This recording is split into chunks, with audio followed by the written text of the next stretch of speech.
Magandang araw mga kaibigan. Bigyan natin ng reaction, opinion ngayon itong article published sa Inquirer.net.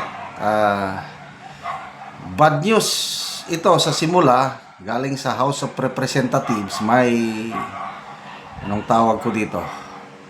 Nandiyan pa rin yung instances na source of anomaly. Kaya lang ang Senado ayaw papayag. Ito, yung flood control funds inalis kunuhay. Inilagay naman sa DSWD in form of ayuda. Hindi pwede, sabi ng Senado, lalo na si Senator Lacson.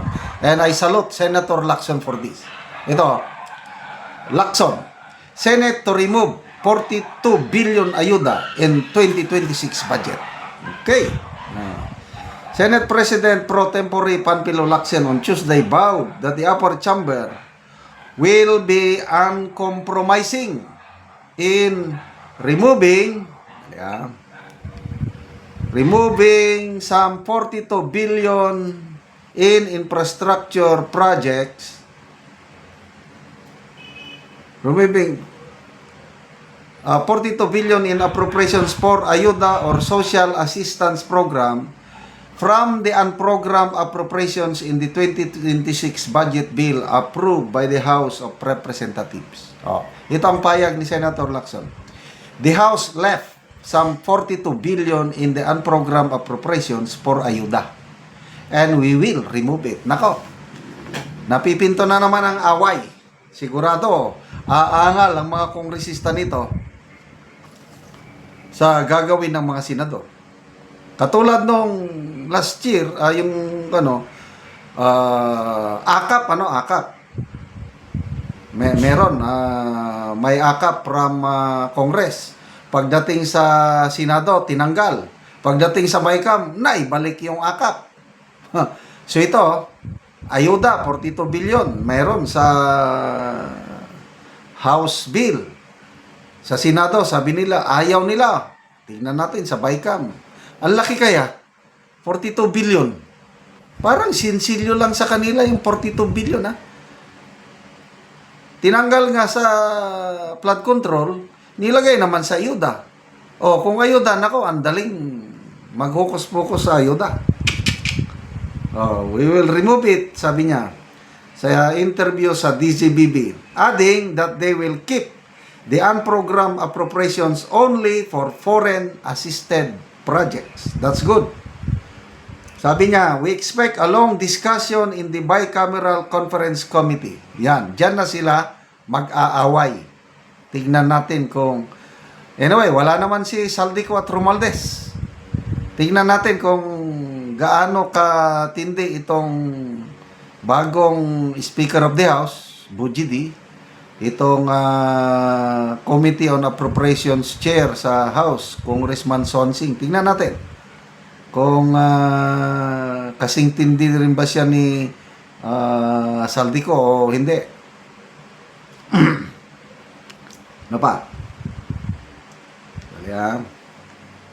Lacson said he is taking this stand along with most members of the Senate majority, including Senate President Vicente Soto and Senator Sherwin Gatchalian, Chair of the Senate Finance Committee.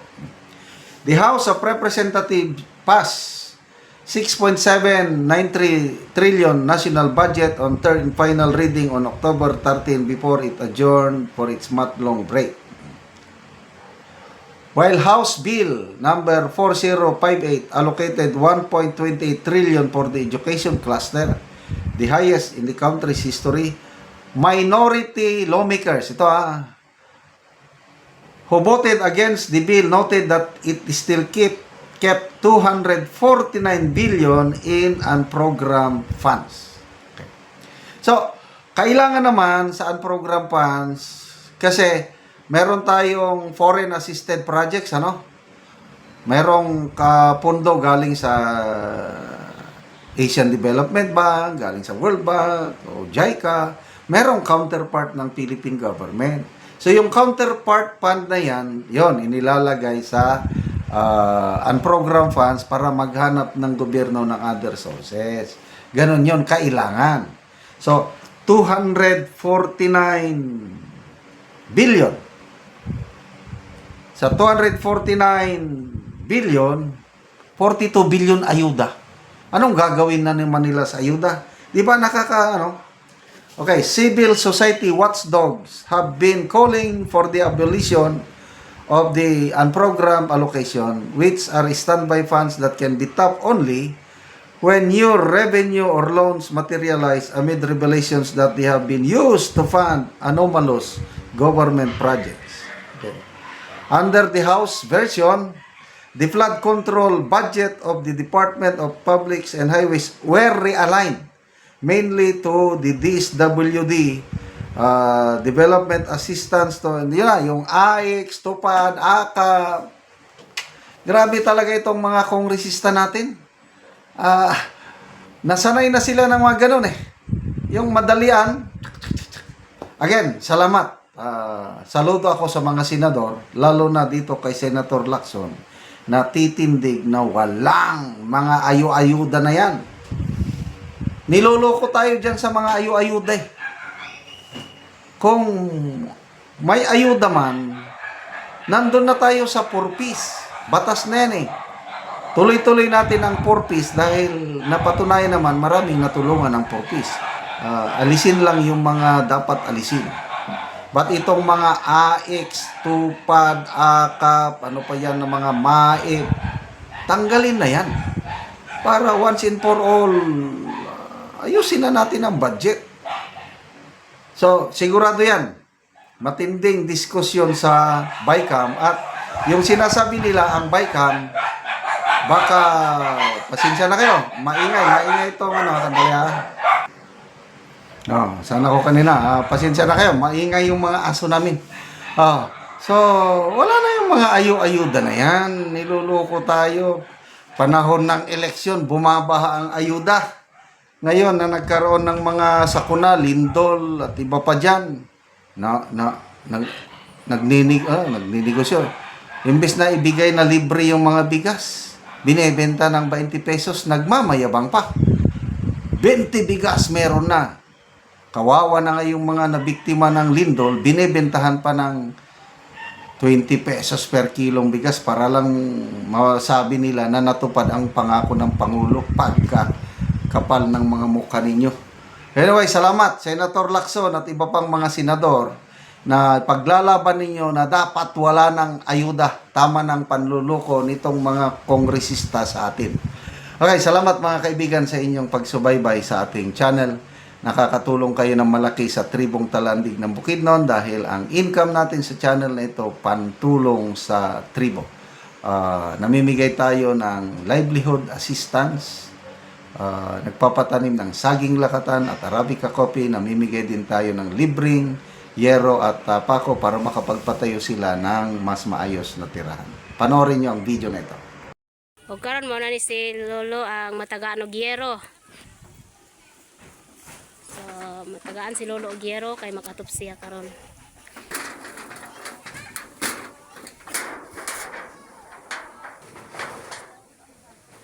So muna ang atupan ni Lolo. Trapal lang. Muna ang pulihan sa yero nga nahatag sa iya ha.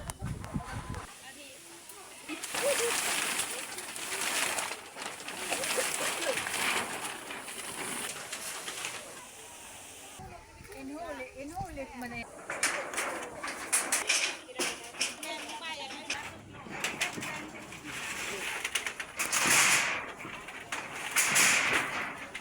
Ano isa yan dahil?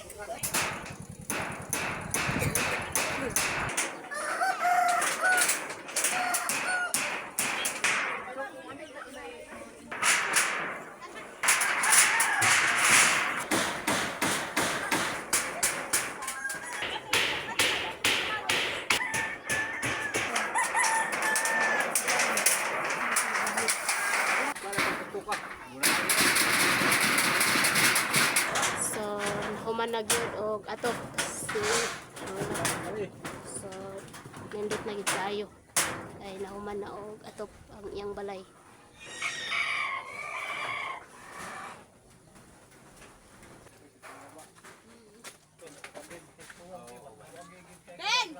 Kayong pagsalamat na ko sa Ginoo kay ako sinyan giatop na ko ng trapal na Giatop nimo sa imong balay kay trapal lang.